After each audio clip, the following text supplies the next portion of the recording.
Welcome back to our channel. In today's tutorial, we'll show you how to send a video to your community in WhatsApp Web. Let's get started. Step 1. Launch the WhatsApp Web application or visit the WhatsApp website in your browser. Step 2. Locate the community chat where you want to share the video. Step 3. Look for the plus icon, usually located at the bottom left corner of the chat window. Step 4. Click on Photos and Videos. This option will allow you to select a video from your device. Step 5. Search for the desired video and press Open. Browse through your files and select the video you wish to share. Step 6. You can add a message if you like. Feel free to include a caption or any additional text to accompany the video. Step 7.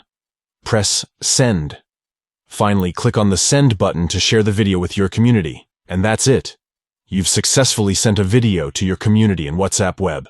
If you found this tutorial helpful, don't forget to like and subscribe to our channel for more useful tips and tricks. Thank you for watching.